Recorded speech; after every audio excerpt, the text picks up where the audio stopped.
मेरी पड़ोसन बहुत ही खूबसूरत और जवान थी और वे अपनी जवान बेटी को हमारे घर छोड़कर चली गई।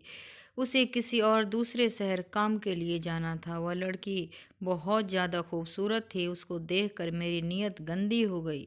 एक रात मेरी बीवी की तबीयत खराब हुई और वह अस्पताल में दाखिल हो गई। मौका पाकर मैं घर आ गया और उसको अपने कमरे में ले आया। यह देखकर मेरे पैरों तले से जमीन निकल गई। उस लड़की ने मेरे सामने, अब सुनिए मेरी कहानी, मेरी जुबानी। शुरू करते हैं पूरी कहानी। हमारी पड़ोसन हमारे घर के पीछे गली में रहती थी और उसका मेरी बीवी के साथ अच्छे संबंध थे। एक दिन उसे किसी काम की वजह से दूसरे शहर जाना पड़ा तो वह अपनी बेटी को हमारे घर छोड़कर चली गई।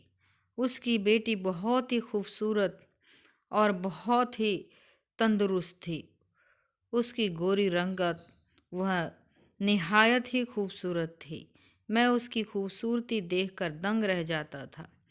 किसी गरीब को खूबसूरती मिल जाना भी खुशकिस्मत है। मैं उसके हुस्न को देखकर पूरी तरह पागल हो गया था। फिर मैंने एक रात अपनी पत्नी के दूध वाले गिलास में नींद की गोलियां मिला दी और फिर उसको वह वाला दूध गिलास पिला दिया जिसे वह पीकर गहरी नींद में चली गई। मैं उठकर उस लड़की के कमरे में आ गया और फिर उसके बाद जो मैंने उस लड़की के साथ किया। खूबसूरत औरत हमेशा एक मर्द की कमजोरी होती है, जैसे वह ना चाहते हुए भी उसकी तरफ खींचा चला जाता है। और फिर खूबसूरत लड़कियों की तो बात ही अलग होती है। बहुत ज़्यादा खूबसूरत और कोशिश औरतें तो खुद ब खुद मर्द की उसकी तरफ बढ़ने लगती हैं। मेरे साथ भी कुछ ऐसा ही हुआ था। हमारी पड़ोसन को अचानक किसी दूसरे शहर जाना पड़ा। उसकी बेटी का स्कूल में पेपर चल रहा था, इसीलिए जाते हुए अपनी बेटी को हमारे घर मेरी पत्नी के पास छोड़कर चली गई। उसकी 16 साल की बेटी, जिसका नाम कोमल था, उसे देखकर मेरे अंदर एक लालच ही मच गई थी। मैं जब भी घर आता हूँ, मेरे आगे पीछे होती, मुझे कभी पानी देती और कभी मेरे पास बैठकर बातें करती। उसकी उस अदा ने मुझे बहुत परेशान कर दिया था। बस फिर उसकी उस अदा ने मुझे उसका दीवाना ही बना दिया था और यहाँ तक मैं उसे हासिल करने के आइडिया बनाने लगा। उसे यहाँ आए हुए अभी एक ही दिन हुआ था। वह हम सब में बहुत अच्छी तरह घुल मिल चुकी थी। वह मुझे अंकल अंकल कहते न थकती। जैसे हमारे घर पता कब नहीं रहती। मैंने भी उसे बहुत ही प्यार से अपने घर में रख लिया था। उसकी खूबसूरती ने मुझे पागल ही कर दिया था। इतनी खूबसूरत लड़की मैंने आज तक देखी नहीं थी। खूबसूरत होने के साथ साथ वो बहुत समझदार लड़की थी। उसने तो आते ही मेरे पूरे घर को संभाल लिया था। पूरे घर में मेरी और पत्नी के अलावा कोई और नहीं होता था। उसके आने पर मेरी बीवी बहुत ज़्यादा खुश होती थी, क्योंकि उसे भी किसी का साथ मिल गया था और वे दोनों मिलकर घर का काम बड़े आसानी से कर लेती थी। और मेरी पूरी नज़र कोमल पर खूबसूरती पर होती थी। एक दिन मैंने कोमल को चाय लाने को कहा तो वह जल्दी से उठकर चाय बनाने के लिए किचन में चली गई। उस टाइम मेरी पत्नी छत पर गेहूं सुखाने के लिए रखा हुआ था और मैंने उसे मौके का फ़ायदा उठाकर मैंने उसको अपने पास बिठा लिया और फिर उसकी खूबसूरती को ऐसे तकने लगा। मुझे पता ही नहीं चला कि मैं ऐसा उसका दीवाना कब हो गया हूँ। चौक पर मुझे ऐसे देखने लगी। पर मैंने ऐसे इजहार नहीं किया। उसे कहा कि आज शाम को मैं उसे अपने साथ आइसक्रीम खिलाने ले जाऊंगा। यह सुनकर तो वह खुशी से खिल उठी। मैंने उसका हाथ पकड़ लिया। आइसक्रीम खाने के नाम पर ऐसे खुश हुई कि उसने कोई बहुत बड़ी खुशी मिल गई हो। मैं जानता था कि हमारी पड़ोसन तुलसी बहुत गरीब और विधवा औरत है। यह लोग जिंदगी की छोटी छोटी चीज़ों के लिए भी बहुत रस्ते होते हैं और मैं बस इसी बात का फ़ायदा उठाना चाहता था। थोड़ी देर में वह उठकर चली गई और मैंने एक गहरी सांस भरी। आगे के लिए मैंने अपना आइडिया तैयार करने में लग गया था। कोमल ग्रीन कलर का सूट पहनी मेरी पत्नी का हाथ मटा रही थी और उसमें और भी ज़्यादा खूबसूरत लग रही थी। वह मेरी पत्नी से कहीं ज़्यादा हसीन लग रही थी और मैं चुपके चुपके उसे देखे जा रहा था और लार टपकाए जा रहा था। वह भी कभी कभी मेरी तरफ देखकर मुस्कुरा देती थी। मेरी बीवी खाना पकाने में बिजी थी और मैं कोमल को देखने में। एक दिन अचानक ही मेरी बीवी की तबीयत खराब हो गई और मैं उसे अस्पताल ले गया। लेकिन वहाँ जाकर मुझे पता चला कि उसे कुछ ऐसे ही बीमारी है, इसीलिए उसको जल्द ही एडमिट करवाना पड़ेगा। लेकिन मैं दिल ही दिल में खुश भी था क्योंकि मुझे कुछ और टाइम कोमल के साथ बिताने को मिल जाता। लेकिन डॉक्टर ने मुझे अस्पताल से घर आने न दिया और मेरे सारे अरमानों पर पानी फिर गया। अगली सुबह मैं नाश्ता करने के लिए घर पहुंचा तो उसने बड़ी नरमी से मेरा स्वागत किया। वह जल्दी से किचन में जाकर नाश्ता बनाने में बिजी हो गई और मेरे सामने दुपट्टे के बगैर बिना झिझक के घूम रही थी। उसके कपड़े जिस्म पर इस तरह फिट थे कि उसका फिगर अलग ही दिख रहा था। वह बार बार मेरे करीब आती और मैं अपने होश खोने लगता था, जैसे उसके आगोश में आ चुका था। अचानक वह मुझे एक अदा से पूछने लगी कि क्या मैं मौसी की अलमारी खोलकर देख सकती हूँ। मैंने कोमल से कहा कि भला उसमें पूछने वाली क्या बात है, वह तुम्हारी मौसी है, तुम उनके अलमारी को खोल सकती हो। अलमारी भी तो तुम्हारी मौसी की ही है, इसमें पूछने वाली भला क्या बात है। फिर वो एक अदा से कहने लगी, फिर मुझे अलमारी की चाबी दो। मैं जल्दी अपनी जेब से चाबी निकाल कर उसे दे दी और वह अलमारी खोलकर अपनी मौसी की एक एक चीज़ को देखने लगी। फिर उसने अपनी मौसी के सारे सूट निकाल कर मुझे दिखाए और पूछने लगी कि आपको उनमें से सबसे ज़्यादा कौन सा पसंद है। मैंने नीले रंग की सूट पर हाथ रखा और कहा कि यह तुम्हारे मौसी पर बहुत ही ज़्यादा जचता है। वह सुनते ही सूट उठाकर कमरे से निकल गई और जब वापस आई तो उसे ही देखता रह गया। उस सूट में तो वह अपनी मौसी से कहीं ज़्यादा हसीन और खूबसूरत लग रही थी। अचानक ही वह मेरे सामने आकर मुस्कुराते हुए पूछने लगी, यह सूट मौसी पर ज़्यादा अच्छा लगता है या मुझ पर। मैं सोच भी नहीं सकता था कि 16 साल की उम्र में कोई लड़की इतनी भी खूबसूरत हो सकती है। खूबसूरती के चार चांद लगा रही थी। जैसे मैं उसकी तरफ बढ़ता मेरी फ़ोन की घंटी बजने लगी और मैंने फ़ोन उठाया तो डॉक्टर ने जल्दी अस्पताल में आने के लिए कह दिया। मैं तो अस्पताल गया। वहाँ पहुंचकर पता चला कि मेरी पत्नी की तबीयत पहले से ज़्यादा खराब हो गई है। यह सुनते ही मेरी तो हालत खराब हुई और वह डॉक्टर उसे ठीक करने की पूरी कोशिश कर रहे थे।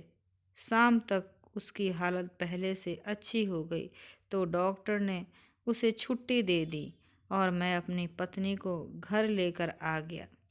मेरी पत्नी को देखकर कोमल का तो चेहरा ही उतर गया था।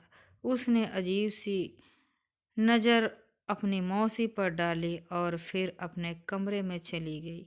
मैंने अपनी पत्नी को कमरे में लाकर लिटा दिया। मैं थोड़ा परेशान जरूर हो गया था। मैंने कोमल को उसकी मौसी के पास जाते हुए देखा तो मैं जानता था कि वह अपनी मौसी से ऐसी कोई बात नहीं करेगी। मैं बहुत खुश था।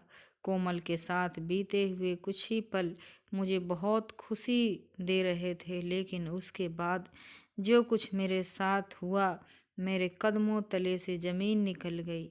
मैं और मेरी पत्नी बहुत टाइम से उस घर में रह रहे थे और हमारे पड़ोसन तुलसी भी बहुत सालों से हम लोगों को जानती थी। वह एक गरीब और विधवा औरत थी। मेरी पत्नी अक्सर ही उसकी मदद करने के लिए हमेशा उसे पैसे देती, लेकिन मैं यह कह देता कि मैं कब तक उनकी मदद करूँगा, क्योंकि उनके समस्या ख़त्म ना होने वाली थी। मेरी पत्नी मुझे कहती कि आपके पास सब कुछ है, अगर आप उनकी थोड़ी सी मदद कर दोगे तो आपका क्या जाएगा। मैं एक मनमौजी आदमी था, जैसे एक विधवा औरत, अनाथ बच्ची से कोई हमदर्दी नहीं थी। फिर हमारी पड़ोसन तुलसी अपनी 16 साल की बेटी कोमल के साथ बहुत मजबूरी में हमारे घर आ गई। उसकी तबीयत बहुत ख़राब थी और उसे कुछ पैसों की ज़रूरत थी ताकि वह अपना इलाज करवा सके। लेकिन मैंने अपनी बीवी को कहकर डांट दिया कि तुमने उन गरीबों को सर चढ़ा लिया है। उनका जब दिल चाहता है ये पैसे मांगने हमारे घर चले आते हैं। हमने कोई लंगर खाना नहीं खोल रखा है। मेरी पत्नी के पास जो थोड़े बहुत पैसे थे तुलसी को दे दी और अपने तौर पर उसकी जितनी मदद कर सकती थी।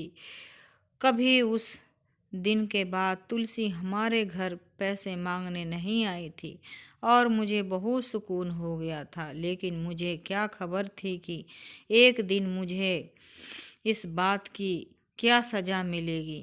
मैं अपने हाथों से ही खुद अपनी कब्र खोद ली थी। कोमल तो उस टाइम 16 साल की बच्ची थी। उसने मेरी सारी बातें सुनी और इसलिए उस दिन के बाद उसने कभी अपनी माँ को हमारे घर पैसे के लिए नहीं आने दिया। वह बहुत कम उम्र में ही बहुत समझदार हो गई थी, क्योंकि उसके सर पर बाप का साया नहीं था। जब मैंने अपनी पत्नी से कोमल की माँ के बारे में कड़वी बातें की तो कोमल ने खुद सारी बातें सुन ली थी और उसके दिमाग में मेरा एक एक शब्द बस गया था। वह मुझसे इस कदर नफरत करती थी कि वह किसी भी सूरत मुझे अपने इंतकाम का निशाना बनाना चाहती थी। जब कोमल की माँ को अपने किसी सगे रिश्तेदार की मौत में दूसरे शहर जाना पड़ा तो वह जाते जाते मजबूरन कोमल को हमारे पास छोड़ गई थी। मेरी शक्ल देखते ही कोमल को 2 साल पुराना किस्सा पूरी तरह याद आ गया था और जब मैंने उसे अपने पास बुलाकर बैठाया तो उसे महसूस हो गया कि मेरी नीयत और नज़र दोनों ही ठीक नहीं हैं। लेकिन कोमल मुझे रोकने की बजाय मुझे अपनी तरफ खींच रही थी ताकि मैं अपनी हद पार कर सकूं। बहुत अच्छे से मेरी गंदी नीयत को जान गई थी और इसी बात का फ़ायदा उठाते हुए उसने खुद को मेरे सामने पेश कर दिया। रात होते ही मैंने अपनी पत्नी के दूध के गिलास में नींद की दवाई मिला दी, क्योंकि मैंने पूरी रात कोमल के साथ बिताने की ठान ली थी। थोड़ी देर बाद मेरी पत्नी को गहरी नींद आ गई और मैं कोमल के कमरे में चला गया। मुझे देखकर उसके चेहरे पर मुस्कुराहट फैल गई और जैसे मैं उसके करीब गया तो वह 2 कदम पीछे हट गई। मैं अपनी हर हद पार करने लगा था और आगे बढ़ने लगा था, और वह अपने आप को बचाने के लिए मिन्नतें करने के लिए हाथ पांव चलाने लगी। और जैसे ही वो मुझे आज़ाद होने की कोशिश कर रही थी, लेकिन मैंने उसका हासिल कर लिया। जब मैं उसके कमरे से निकलने लगा तो कोमल ने साइड टेबल पर खड़ा मोबाइल फ़ोन उठाकर मेरी तरफ बढ़ाया, और यह देखकर तो मेरे रोंगटे खड़े हो गए। बस उस मोबाइल में मेरी पूरी वीडियो बन चुकी थी, जिसमें ऐसा लग रहा था जैसे मैंने उसके साथ कोई ज़बरदस्ती की हो। कोमल जिस अंदाज से धक्के मार रही थी, ऐसा लग रहा था जैसे वह खुद को मुझसे छुड़ाने की नाकाम कोशिश कर रही थी। मैंने हैरत से कोमल को देखा तो मुस्कुराकर कहने लगी, यह वीडियो इस मोबाइल पर नहीं है, बल्कि उसकी माँ के मोबाइल में भी पहुँच चुकी है। और अगर अब मैं अपनी पत्नी के सामने अपनी इज्जत बनाए रखना चाहता हूँ तो खुद ही उनकी मदद करूँगा। कोमल बड़ी नफरत से कह रही थी कि एक अनाथ बच्चे की मदद करने में तो हमारी जान निकल रही थी, और एक अनाथ बच्ची को तुम हासिल करना चाहते थे। कोमल की बातें सुनकर तो मैं हक्का बक्का रह गया। वह एक आइडिया की तरह इस घर में आई थी, यह तो मैं सुनकर सोच ही रहा था। कोमल क्या कह रही थी कि कोई भी औरत खुशी से अपने जिस्म का सौदा नहीं कर सकती, बल्कि उसके हालात उसे यह सब करने पर मजबूर कर देते हैं। कोमल कहने लगी कि जब उसके घर कुछ खाने को नहीं होते और हम एक टाइम की रोटी को ही तरसते थे, तब मैंने उसकी मदद करने से साफ मना कर दिया था, जबकि मेरे पास पैसों की कोई कमी नहीं थी। वह कहने लगी कि जब आपको मेरा जिस्म चाहिए था तो मुझ पर पानी की तरह अपना पैसा लुटाने को भी राजी हो गए थे। अब तो तुम क्या करना है यह सुन लो। अब हर महीने मेरे घर का खर्च पूरी तरह तुम उठाओगे, नहीं तो मैं ये वीडियो तुम्हारी पत्नी को दिखा दूंगी और तुम पर रेप केस भी कर दूंगी। कोमल की बात सुनकर मेरी तो जान ही निकल गई, क्योंकि मैं सोच भी नहीं सकता था कि यह बात कभी मेरी पत्नी को पता चले। मैंने कोमल से कह दिया कि मैं हर महीने उसकी पूरी मदद करूंगा, लेकिन कोमल ने एक शर्त और भी रख दी, जिसने तो मेरी दिमाग की पूरी तरह सन करके रख दिया था। वो कह रही थी कि वह मेरा दूसरा फ्लैट उसके नाम करना होगा। मेरे कदमों तले से ज़मीन निकल गई और मैं लड़खड़ाते हुए कदमों के साथ अपने कमरे में चला गया। अगली सुबह कोमल की माँ आकर उसको अपने साथ ले गई, लेकिन कोमल जाते जाते मुझे धमकी देकर चली गई कि अब से मुझे उनका सारा खर्चा उठाना होगा, और अगर एक हफ्ते के अंदर अंदर मैंने उसके नाम फ्लैट न किया तो मेरे द्वारा किए कुकर्मों पर पर्दा हटा देगी। मैं कोमल की बात मानने पर पूरी तरह मजबूर हो चुका था। मैंने कुछ ही दिनों में उसके नाम फ्लैट कर दिया। जिस लड़की को मैं बहुत सीधा साधा और मासूम शरीफ लड़की समझता था और अनाथ बच्ची समझता था, और यह सब समझकर अपने जज्बात की हद पार कर दी थी, वह तो बहुत चालाक निकली। जब जमाने में मौजूद हम जैसे लोग कोमल जैसी अनाथ और गरीब बच्चियों का सहारा नहीं देते और उनकी मदद नहीं करते, तो वह खुद ब खुद ऐसे बन जाती हैं। और यही नहीं, बल्कि हम जैसे मर्द उन्हें तवाइफ भी बना देते हैं। कोमल भी एक तवाइफ की तरह खुद को इस्तेमाल कर बैठी थी और उसमें उस मासूम की कोई गलती नहीं थी। वह अपने समस्याओं से मजबूर होकर उस जगह पर पहुंची थी कि उसने खुद का इस्तेमाल करने से भी परहेज नहीं किया। मैं अनाथ बच्ची को भी टाइम की रोटी देने से कतराता था और अब मैंने मजबूर होकर उसके घर का सारा खर्चा उठा लिया कि कोमल जैसी कितनी बेहाल टाइम की रोटी के लिए खुद के इस्तेमाल कर बैठती हैं, क्योंकि उन्हें एक टाइम की रोटी भी नसीब नहीं होती। जो मैंने कोमल के साथ किया वो तो एक बहुत बड़ा जुर्म था और मुझे सारी उम्र इस बात का पछतावा रहना था। मैंने कई दफ़ा भगवान से झिझक कर अपने पापों की माफ़ी मांगी थी। उस दिन के बाद मैंने कोमल को देखते ही अपनी नज़रें झुका लेता था, क्योंकि मैं जान गया था कि वह मेरे लिए काबिल नहीं थी। जिसे मैंने अपने हवस का शिकार बनाया। आप लोग भी अपने इर्द गिर्द के अनाथ बच्चों का ख्याल रखा करो और उनके साथ हमदर्दी का प्रयास शुरू करो। दोस्तों, ये थी आज की हमारी कहानी। अगर वीडियो पसंद आई हो तो प्लीज़ लाइक और सब्सक्राइब ज़रूर करिएगा। फिर मिलती हूँ अगले वीडियो में।